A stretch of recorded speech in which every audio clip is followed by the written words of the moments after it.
नमस्कार, स्वागत है आपका एसटीवी में। मैं हूं दिनेश भोगल और अब आप मेरे साथ देखेंगे एसटीवी की प्रस्तुति हमीरपुर आज।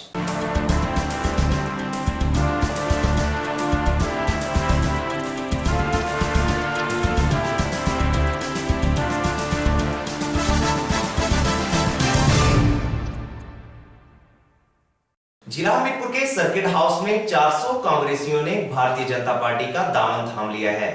भाजपा में शामिल हुए लोगों ने स्पष्ट रूप से कहा है कि कांग्रेस पार्टी द्वारा उनके साथ क्षेत्रवाद की भावना से काम किया गया था, जिसके चलते लोगों ने भाजपा पार्टी का दामन थाम लिया है।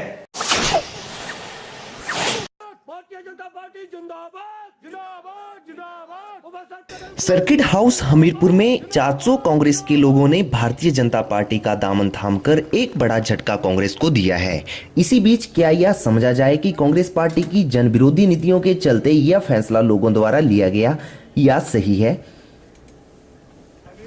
वहीं दूसरी ओर शामिल हुए लोगों ने यह बात तो सीधे तौर पर स्पष्ट कर दी है कि कांग्रेस सरकार ने हमेशा ही क्षेत्रवाद की भावना के चलते काम किया है। भाजपा जिला अध्यक्ष अनिल ठाकुर ने बताया कि जो सम्मान उन्हें कांग्रेस के समय में नहीं मिला है, वो सम्मान भारतीय जनता पार्टी उन्हें देगी। इसके अलावा कांग्रेस नेता प्रेम कौशल ने कहा है कि कांग्रेस पार्टी कार्यकर्ताओं का बहुत बड़ा समुद्र है तथा पार्टी को इस बदलाव से कोई असर नहीं पड़ने वाला है। जिला अध्यक्ष ने कहा कि हर किसी को समुचित सम्मान मिलेगा, आपके सुझावों का स्वागत होगा। आज से आप वैसे ही सम्मानित सदस्य हो गए भारतीय जनता पार्टी के, जैसे हम लोग जो पहले से इसमें हैं, हम सब इकट्ठे होकर आगे बढ़ेंगे। राजनीतिक दल की हालत ऐसी होती है जैसे पानी का तालाब हो, उसमें अगर पुराना पानी ही खड़ा रहे तो वो सड़ांध मारने शुरू कर देता है, लेकिन अगर नया पानी साथ में आता रहे, बहता रहे, बगता रहे, तो पानी साफ भी होता है, सुगंध भी उसमें होती है, लोग उसको बहता हुआ पानी मानकर पीते भी हैं। वैसे तो परिवार कल्याण की बात कही जाती है कि परिवार छोटा रखो, लेकिन राजनीति में राजनीतिक परिवार जितना बड़ा हो उतना ही बड़ा दल का महत्व बन जाता है। इसके पीछे बहुत से कारण हैं। मैं कांग्रेस पार्टी में as a organizer, state organizer Congress दल में, और कांग्रेस सेवा दल का मुख्य चीफ भी रहा यहाँ जिले का, और उसके पीछे हमने पार्टी के लिए बहुत काम किया। मगर पार्टी के पास में कोई लेखा जोखा नहीं है, कोई मान सम्मान नहीं है, कोई ये नहीं है, और कोई भी पार्टी मतलब जो पूछ के राजी नहीं है। और अब तो इन चीज़ों की हद ही हो गई है। जब हमारे प्रदेश के मुख्यमंत्री वीरभद्र जी भ्रष्टाचार में फंसे हुए हैं, इन्होंने हमारा प्रदेश बहुत शर्मसार किया और हमारी आत्मा बहुत दुखी है। और इन्हीं बातों को देखते हुए और जनविरोधी नीतियाँ लागू की इन्होंने, और इन सब बातों को ध्यान में रखते हुए हमारी आत्मा, हमारा मन और जो हमारे साथी थे, उन्होंने फैसला किया कि हम कांग्रेस पार्टी को छोड़ देंगे और भारतीय जनता पार्टी ज्वाइन करेंगे। क्योंकि भारतीय जनता पार्टी ने जन कल्याण नीतियाँ जो चलाई थी 2007 में, इससे पहले भी उनको भी कांग्रेस पार्टी ने आके ठप कर दिया और उल्टे दोषारोपण कर रहे भारतीय जनता पार्टी के ऊपर कि इन्होंने ऐसा किया, भ्रष्टाचार में खुद डूबे हुए हैं। उसके बाद प्रदेश संगठक रहा, मगर इन्होंने हमारी कीमत नहीं समझी है। मेरे साथ लोगों ने कम से कम दिया 400 लोगों ने किया व्यापार, और 400 लोगों ने उन्होंने भाजपा की, जिनको दिल से प्रेम है, प्रेम से प्रेम, दिल से प्रेम जो है पार्टी के साथ प्रेम है। जन कल्याण जो नीतियां भारतीय जनता पार्टी ने चलाई हुई हैं और जिन्होंने आज वीरभद्र साहब ने बंद कर दिया है, उन बातों से लोग बहुत दुखी हैं। और आगे समय में और भारी लोग भारतीय जनता पार्टी में मिलने वाले। साथ एक तो क्षेत्रवाद किया गया और मेरी अनदेखी की गई। जैसे मैं पहले ब्लॉक अध्यक्ष महिला कांग्रेस के पद पर रही, फिर जिला में कोषाध्यक्ष के पद पर रही, फिर जिला में ही मुझे महिला कांग्रेस कोषाध्यक्ष के पद पर रही। पर इन लोगों को जब मेरी ज़रूरत होती थी, महिलाओं की ज़रूरत होती थी, तब इन लोगों ने मुझे बुलाना, फ़ोन करना। जब कोई अच्छे कार्यक्रम होते थे तब इन्होंने ना मुझे फ़ोन करना, ना मुझे बुलाना। मतलब मेरी मैक्सिमम पूरे हिमाचल में मेरी जो है वो बहुत ज़्यादा अनदेखी, मेरे साथ क्षेत्रवाद किया गया। ये तो आज जो भारतीय जनता पार्टी में ज्वाइनिंग हुई, जो एक बहुत बड़ा कांग्रेस का कुनबा टूटा है, ये वीरभद्र की सरकार के एक संकेत है कि ये सरकार अब थोड़े दिनों की मेहमान है। आज तो ये तो एक ट्रेलर दिया गया है, इसके बाद जो पिक्चर आने वाली है वो बहुत बड़ी पिक्चर होगी और काफ़ी लोग हजारों की संख्या में भारतीय जनता पार्टी ज्वाइन करने वाले हैं, जो कांग्रेस छोड़ के इस पार्टी हमारी पार्टी में आ रहे हैं। ये एक कांग्रेस सरकार की दमनकारी नीति जो अपनाई हुई है इस सरकार ने, उनसे लोग दुखी हैं। भाई भतीजावाद और क्षेत्रवाद की जो बीज बोया गया है, आज लोग बहुत तंग हैं। जो कांग्रेस पार्टी में जो इनके पदाधिकारी हैं और जो आम जनता है वो भी इस सरकार से दुखी है।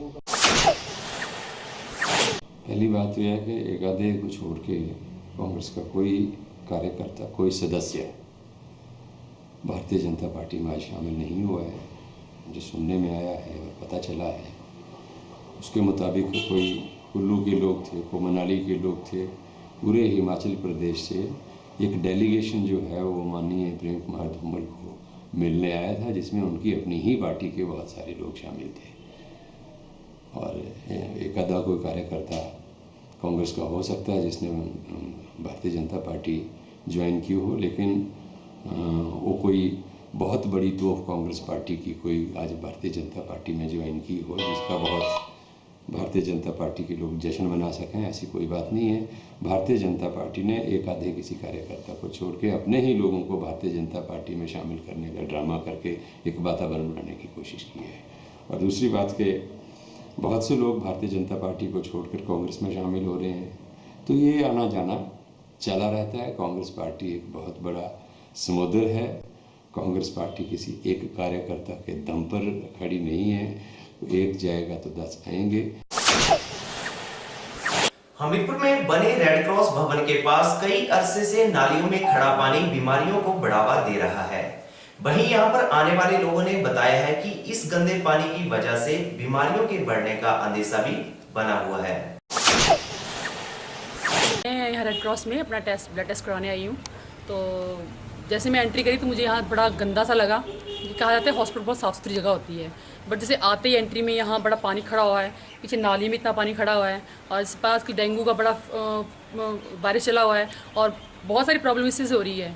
हॉस्पिटल की साफ़ सुथरी जगह होनी चाहिए, लेकिन लगता नहीं कि हॉस्पिटल है। जैसे घर की जो नालियाँ होती हैं उसमें से ब्लॉकेज भरा पड़ा है। यहाँ पे गंदा भी काफ़ी पड़ा है। आप खुद देख सकते हैं सर, ये देखिए कितना ब्लॉकेज हुआ पड़ा है पानी का।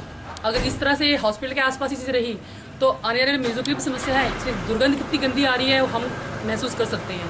तो ये चीज़ देखा जाए कि हॉस्पिटल के आसपास की जगह साफ़ सुथरी हो ताकि आने वाले मरीजों को जो है वो समस्या ना हो। ये आज मैं आई हूँ, कल और भी कोई आएगा। मैं चलो यहाँ से हूँ तो इसलिए इतना अवॉइड नहीं कर पाती। अगर कोई बाहर से आएगा तो क्या बोलेगा कि हॉस्पिटल का क्या हाल है। तो इस चीज़ की देखा जाए कि हॉस्पिटल का जो है वो थोड़ा देखा जाए और हम लोगों को ज़रा सहूलत दी जाए ताकि हम इसको बेटर कर सकें। हॉस्पिटल में आई हूँ ये अपना टेस्ट करवाने रेड क्रॉस में, तो मैंने देखा इधर नालियाँ पानी से भरी हुई हैं। तो फिर रेड क्रॉस वालों से पूछा, उन्होंने बोला कि हम तो बोल रहे हैं लेकिन साफ़ नहीं कर रहे हैं इन नालियों को। और फिर यहाँ गंदा पानी खड़ा हुआ है तो डेंगू का खतरा रहता है, कोई किसी चीज़ बीमारी का खतरा रहता है। हम हॉस्पिटल वालों से मतलब रिक्वेस्ट करते हैं कि वो साफ़ सफाई का ध्यान रखें। जिला हमीरपुर की पुलिस क्राइम बैठक पुलिस लाइन दुसरका में संपन्न हुई। पुलिस अधीक्षक अजय बौद्ध ने बताया कि बैठक में लंबित पड़े मामलों पर विशेष चर्चा की गई। हर माह की तरह इस बार भी जेसीसी कम क्राइम मीटिंग का आयोजन किया गया है जिला स्तर पर। इसमें जिला में जितने भी थाने हैं उसके सभी SHOs, सभी चौकी इंचार्ज आते हैं और पूरे महीने का लेखा जोखा डिस्कस किया जाता है। पुराने कितने मुकदमे पेंडिंग पड़े हैं, क्यों पड़े हैं, उनको कैसे डिस्पोजल किया जाना चाहिए और सारे SHOs की व्यू लिए जाते हैं कि कहाँ क्या कमी है और कहाँ सुधार करने की गुंजाइश है। इसके अतिरिक्त जवानों की तकलीफ़ें होती हैं वो डिस्कस की जाती हैं। जो पुलिस जिला पुलिस पे जिनका निवारण हो सकता किया जाता है, तो जो यहाँ पे निवारण नहीं हो सकता है उसको स्टेट हेडक्वार्टर्स के लिए रेफर किया जाता है।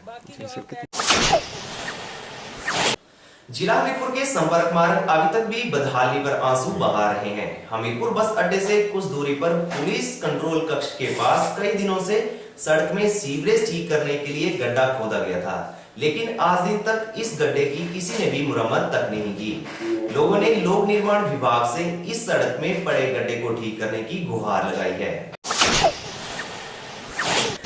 वैसे तो हमीरपुर शहर एक तरह से लोगों के आकर्षण का केंद्र है। रोजाना हजारों की तादाद में यहाँ लोगों की आवाजाही लगी रहती है, लेकिन अगर मुख्य शहर के बीच से गुजरने वाले राष्ट्रीय उच्च मार्गों में गड्ढे पड़े हों तो इसे किस दृष्टिकोण से देखा जाए, ये बड़ा सवाल है।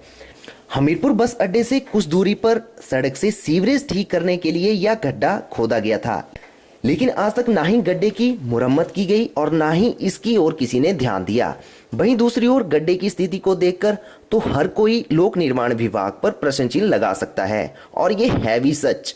राष्ट्रीय मार्ग में पड़े गड्ढे के कारण दुर्घटना घटने का अंदेशा लगातार बना हुआ है।